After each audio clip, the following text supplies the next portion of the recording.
भगवान बुद्ध एक दिन वन से गुजर रहे थे। रास्ते में एक व्यक्ति जमीन खोद रहा था। बुद्ध विश्राम के लिए वृक्ष के नीचे बैठ गए। उस व्यक्ति को खोदते खोदते एक कलश मिला। कलश में हीरे जवाहरात भरे हुए थे।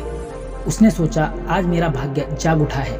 उसने कलश बुद्ध के चरणों में रखा तथा कहा, आपके आशीर्वाद से ही मुझे यह दौलत प्राप्त हुई है।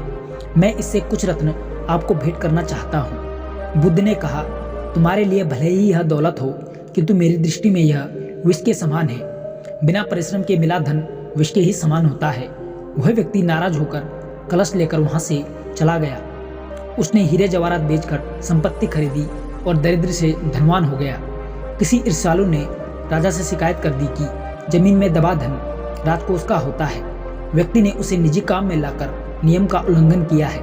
राजा ने उस व्यक्ति को पकड़वा कर बुलवाया और कलश जमा करने को कहा तो उसने सच्ची बात बता दी कि मैंने हीरे जवाहरात बेचकर संपत्ति खरीद ली है। राजा के आदेश से उसे प्रवाह सहित जेल में डाल दिया गया और उसकी सारी संपत्ति जब्त कर ली गई। एक दिन राजा जेल के निरीक्षण के लिए गए थे। उस व्यक्ति से भी मिले। उसने कहा, राजन, मुझे जब यह कलश जमीन से मिला तो बुद्ध वहीं थे। उन्होंने मुझसे कहा था, इसमें रत्न नहीं विष भरा है। यह सुनकर मैंने उनका अपमान किया था। आज जेल में रहकर मुझे अनुभूति हो रही है कि उनकी बात बिल्कुल सच थी। बिना परिश्रम के प्राप्त धन विष के समान ही होता है।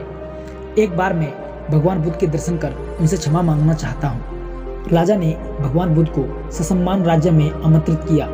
जेल से निकालकर उस व्यक्ति को बुद्ध के पास ले जाया गया। उसने उनके चरणों में बैठकर क्षमा मांगी और कहा, आपकी बात सत्य थी। कलश में वास्तव में विष था जिसने मुझे जेल भिजवाया। बुद्ध के आदेश से राजा ने उसे जेल से रिहा कर दिया। उसने उसी दिन से परिश्रम से प्राप्त धन से ही जीवन यापन करना शुरू कर दिया।